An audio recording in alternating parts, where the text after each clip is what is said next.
is a video for NSCI Lab 6, Kinetic and Potential Energy.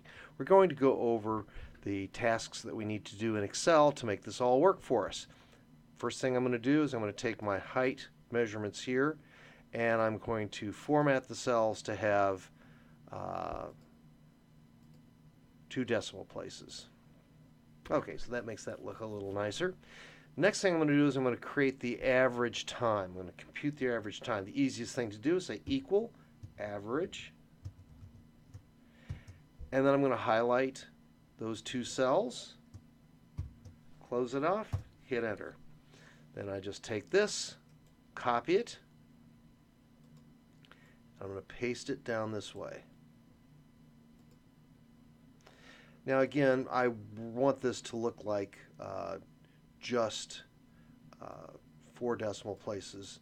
So what I'm going to do is I'm going to format cells to number with 4 decimal places. Okay, because we're getting we're getting that data out of the timer, and so we're going to go with 4 significant figures here. Keep in mind we've basically got maybe 2 significant figures over here. All right, so velocity is going to be equal to the distance traveled divided by the time, but that's going to give me my average velocity. So what I want, because we're measuring, computing the kinetic energy at the end of the drop and comparing it to the potential energy, we need to get the value of the velocity at the end of the fall. And so that's going to be equals twice the average velocity, and that average velocity is equal to the distance divided by the average time. Hit enter. So here we've got almost 4.5 meters per second. Copy that, paste it down there. All right, so now I've got my computation for kinetic energy and my computation for potential energy. The computation for kinetic energy is equal to, and again I have to put the mass here of my object. So the mass in terms of kilograms for this particular ball was 0.017 kilograms, or 17 grams. So the kinetic energy is equal to 0.5 times the mass. And because when I copy this, I don't want those cell numbers to change as I copy it down from row to row. If I didn't put the $ in there, what would happen is it would change it to be from B12 to B13, B14, and all that. Okay, and then I'm going to multiply that times my time squared. So I up arrow 2, close parentheses. Let's see what we get there. That doesn't look right.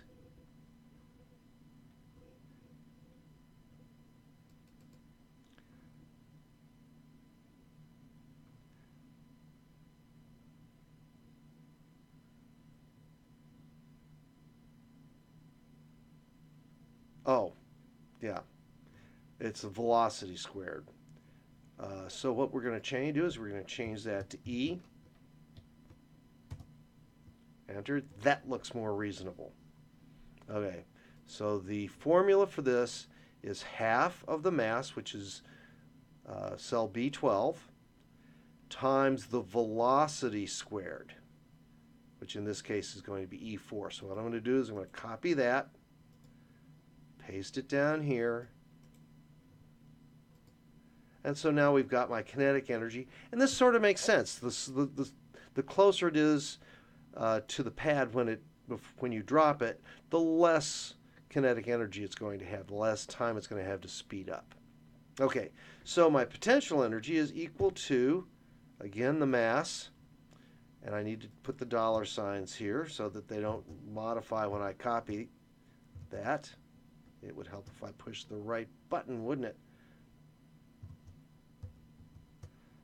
Okay, B12, and I'm going to multiply that times the acceleration due to gravity, which is 9.8 meters per second, and that's going to be times the height. Okay, so my potential energy is the height times the mass times the acceleration due to gravity, or this would be this mass times 9.8. That's the force in newtons. So it's the force times the height. And look at that. Isn't that nice in terms of how that matches up pretty much with what we had for kinetic energy? So again, copy, paste, and I'm going to basically limit all of these to 4 decimal places. So let's format cells to numbers with 4 decimal places. Okay, so again, it looks like things are tracking pretty well here. Okay, so now we're going to address the question that several people had in the lab. What's with this t-squared thing? Well, let's first of all, you may have seen something like this in the lecture where height is equal to 1/2 acceleration times t squared, or x is equal to 1/2 at squared. So in this case, what we're going to do is if we plot t squared versus height, we should get the slope of that line should be 1/2 the acceleration. So and that would be the acceleration due to gravity. So let's take a look at that. We'll go over here, we'll say equals average, up arrow 2 for squared. Okay. Copy, paste. And I've set this column of numbers to be 5 digits long. Now what we want to do is we're just going to select a cell down here. I'm going to go to Insert, Scatter, and I want to create a blank scatter plot. Okay, so I'm going to drag that down there. Let's drag it up there a little bit. I right-click the scatter plot. I say Select Data. So I'm going to add data to this. Drag this over out of the way. I'm not going to give it a series name. We want the y values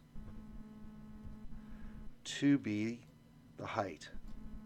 We want the x values to be t squared. So we're plotting height versus t squared. Hit enter, hit enter. Not sure what I did there. Oh, I know what I did. Cancel that one. Okay. Hit OK. And I don't need this series thing over here, so I'm just going to highlight it and delete it. Now, what I want to do, notice that that's in a pretty straight line. So let's get the equation for this. So we click on the data points. We hit Add Trend Line. I'm going to display the equation. I also want to see how well it fits. So r squared on chart. All right. So there's my equation. Now this is interesting. The fact that it has a non-zero intercept, that tells me that that particular configuration, the ruler was probably about 3 millimeters higher than the impact pad. Okay, about 3 millimeters higher than the impact pad. Or there's some sort of an error that we have in here related to how the setup is. Okay, so what we're going to do is we're going to say that the slope here is 47392. So what we're going to do is we're going to compare that.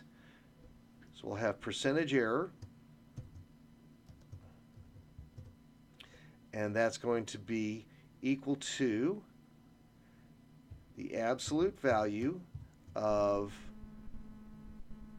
9.8 minus 2 times 4.7932.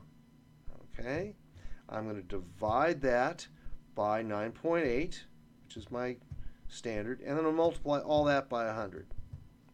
And I hit enter, and so my percentage of error here is about 2% for computing the acceleration due to gravity. Again, something else that comes out of this whole process of measuring this. And one final thing we'll do is we'll do our percent difference. Okay, percent difference. Help if I press the right key. Percent difference. Why it decided to strike through, I don't know. All right.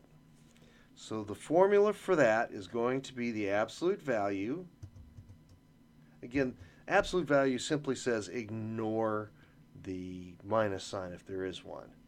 My kinetic energy minus my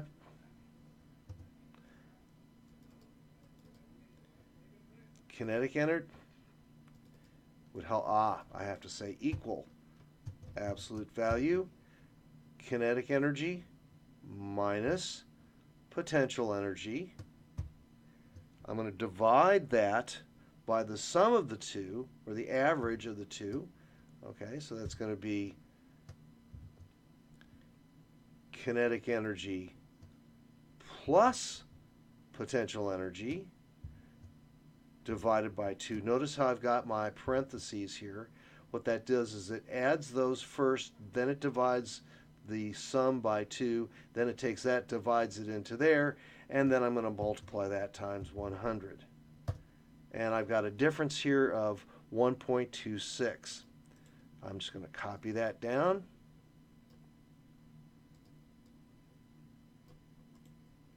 Paste it.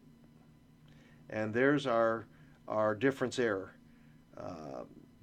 Our difference between my potential and kinetic energy for the different heights. We would sort of expect that as we get to lower heights, we might have slightly higher percent differences, simply because at that point, whether I'm off in my height by 1 or 2 millimeters starts to make a big difference and can have a major contribution to the source of error. So that might be something to consider for your lab report.